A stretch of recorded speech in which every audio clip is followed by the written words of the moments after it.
Para pendengar yang kami hormati, selamat berjumpa kembali dengan RPM, Reform Broadcasting Ministry, dari Sekolah Tinggi Teologi Reform Indonesia yang ada di Kemang Utara, Jakarta Selatan. Dan kita bersyukur kepada Tuhan, kita masih boleh mempersiapkan akan siaran radio ini, dan kami terus-menerus menggumuli topik-topik yang memang dibutuhkan oleh anak-anak Tuhan, umat Kristiani di seluruh Indonesia.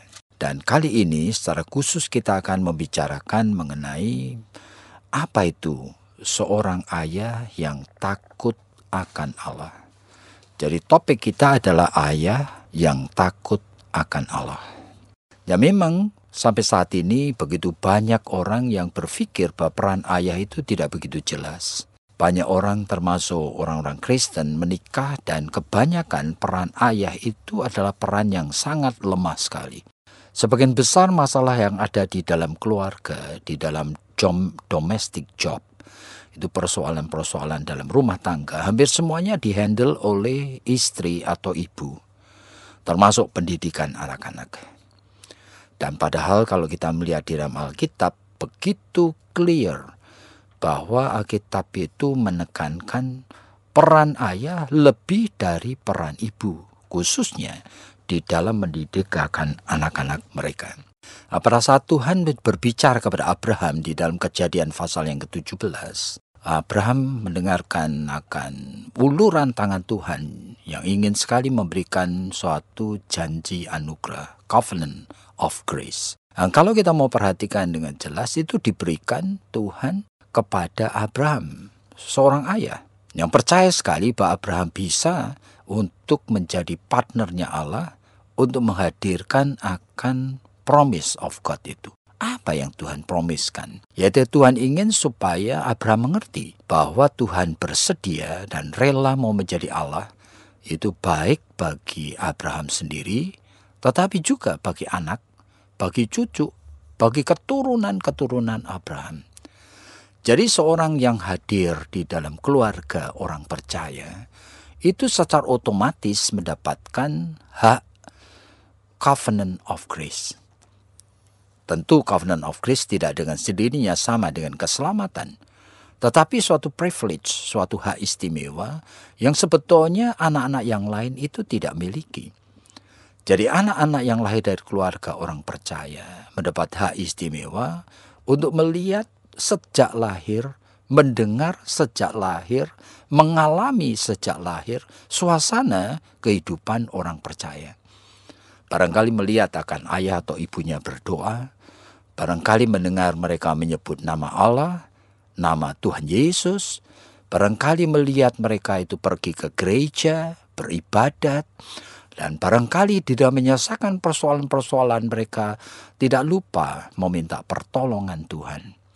Bahkan orang tua membawa anak-anaknya ke sekolah minggu misalnya. Meskipun anak itu sejak kecil masih belum mengerti apa itu. Tetapi itu adalah privilege, hak istimewa, yang sebetulnya sudah memberikan hampir semua aspek dalam kehidupan anak. Itu aspek yang related, yang berkaitan dengan keselamatan itu sendiri. Jadi meskipun anak itu tidak dengan sendirinya diselamatkan, tetapi anak dari covenant of grace itu adalah anak perjanjian. Jadi ini menarik sekali oleh karena memang kita itu kalau berbicara mengenai soal peran ayah, Alkitab itu berbicara dengan begitu clear. Nah, nanti Musa pada saat menulis akan 5 kitabnya, nah, dia itu menuliskan dengan khusus itu di dalam Ulangan pasal yang ke-6, bahwa seorang ayah haruslah ayah yang betul-betul mengasihi Tuhan. Dengan segenap jiwa, dengan sepenuh akal budi, dengan segenap hatinya. Dan kepada ayah yang seperti itulah Tuhan menitipkan supaya dia mengajarkan kepada anak-anaknya. Kapan saja, pada saat anak itu mau tidur, pada saat bangun, pada saat berjalan, bahkan ayah itu akan menuliskan akan kebenaran-kebenaran firman Tuhan dan menempelkannya saat itu di dalam ikat kepalanya, di dalam tangannya, sebagai gelang di tangannya. Menarik sekali. Oleh karena disebutkan, ajarkanlah kepada anakmu kapan saja, di mana saja, pada saat kamu berjalan, pada saat kamu tertidur, pada saat kamu mungkin bermain. Yang sekarang konteksnya pada saat kamu nonton TV, pada saat kamu pulang sekolah, pada saat kamu makan bersama. Seharusnya seorang ayah selalu siap untuk memberitakan akan kebenaran firman Tuhan, supaya anak itu mengenal, kemudian percaya, dan kemudian hidupnya obedience di dalam kepatuhan kepada Allah. Jadi sebenarnya berbicara mengenai ayah yang takut akan Allah, itu kita percaya sekali itu adalah ayah yang betul-betul sudah mengalami kelahiran baru.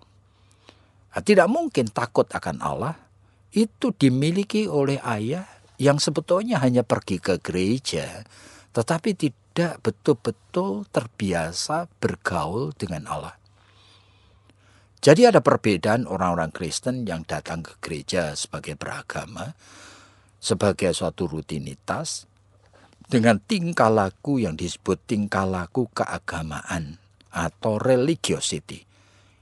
Itu dengan orang yang memang secara rohani, jadi spirituality-nya sudah mendapat sentuhan dari Roh Kudus. Sehingga betul-betul memakai kepekaan rohaninya, mulai belajar mengenal dan bergaul dengan Allah.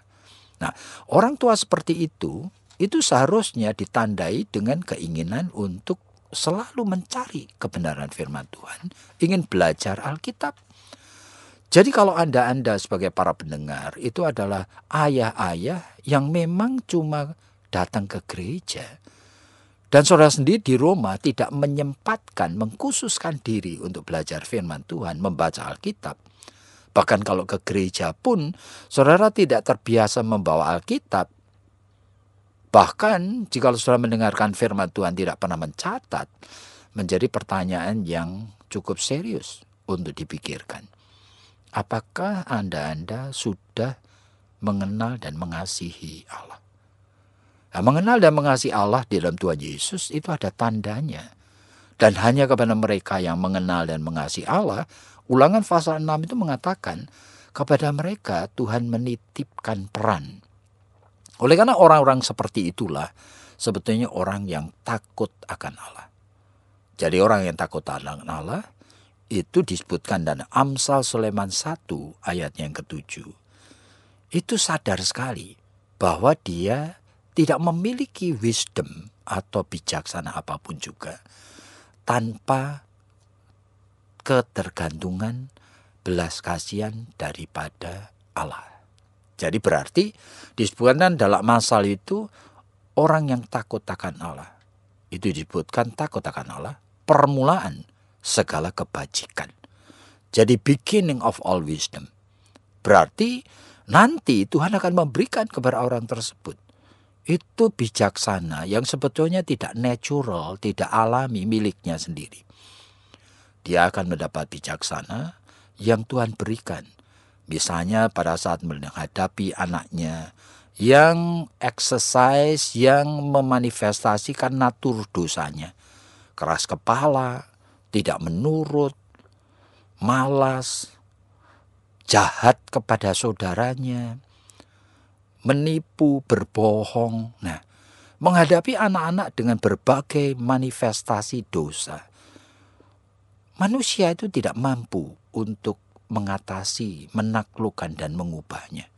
Kecuali jikalau dia takut akan Allah. Takut akan Allah akan memberikan wisdom. Disebutkan permulaan akan segala kebajikan. Berarti bijaksana yang Tuhan sediakan itu akan disediakan pada waktunya. Jadi saudara, pada saat kita mendengar seperti ini mungkin muncul berbagai pertanyaan. Tapi mari kita dengarkan. Di sini hadir saudara Etis Nehi yang akan memberikan barangkali tanggapannya. Silakan. Terima kasih Pak Yakub. Ini topik yang sangat menarik. Ternyata menjalankan peran sebagai ayah itu ternyata tidak sesederhana yang kebanyakan kita pahami ya. Bahkan jadi orang Kristen pun ternyata tidak serta-merta kita bisa menjalankan peran sebagai ayah. Kenapa memerankan fungsi ayah itu bahkan meski seorang Kristen pun menjadi sangat sulit sekali, terutama dalam konteks kondisi seperti saat ini, di konteks yang lebih modern saat ini di mana banyak sekali alasan untuk peran-peran itu kemudian bergeser. Ya, saya percaya sekali sebetulnya karena hidup manusia tidak pernah lepas dari sistem di mana dia hidup. Di dalam sistem yang kurang baik yang sekarang ini ada, isi kehidupan keluarga itu seringkali tidak memberi ruang untuk hal-hal rohani. Ayah yang bekerjanya itu barangkali dari pagi sampai sore, pulang sudah capek. Dan ibu yang kadang-kadang juga bekerja, itu juga dari pagi sampai sore, sehingga anak-anak itu ditinggal hanya dengan pembantu atau babysitter. Nah, itu suasana yang tidak kondusif di dalam sistem kehidupan keluarga zaman ini.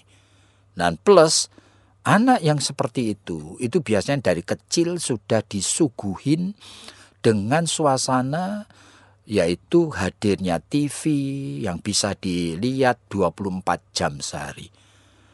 Dengan bermacam program yang atraktif, yang menarik mata oleh karena warna-warni dan bergerak, berubah-ubah gambarnya. Dan apa yang ditayangkan seringkali sangat menarik sekali.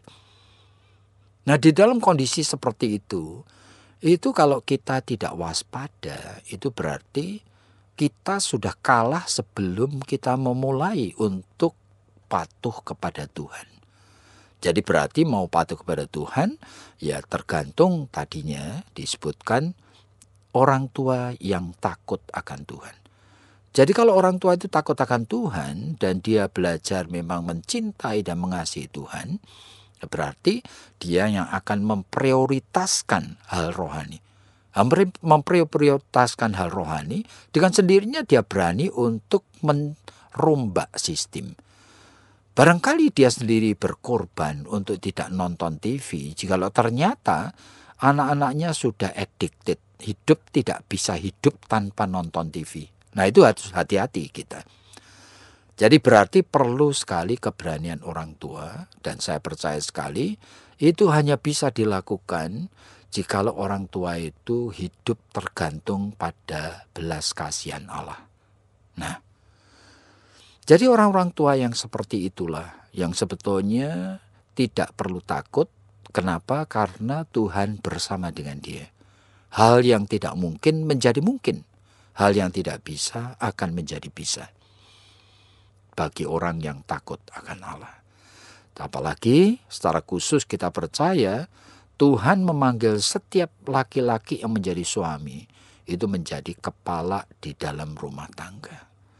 Jadi jika saudara-saudara sudah mendengarkan poin yang pertama ini, mungkin muncul berbagai pikiran dan pertanyaan. Dan jika saudara-saudara ingin mengajukan pertanyaan melalui pelayanan hotline kami, bahkan juga bisa juga melalui internet saudara itu chatting dengan konselor kami di sini, silakan hubungin akan nomor telepon atau kunjungi situs kami. Nomor telepon yang bisa di-reach itu adalah 7943829. 7943829. Kiranya Tuhan memberkati Anda.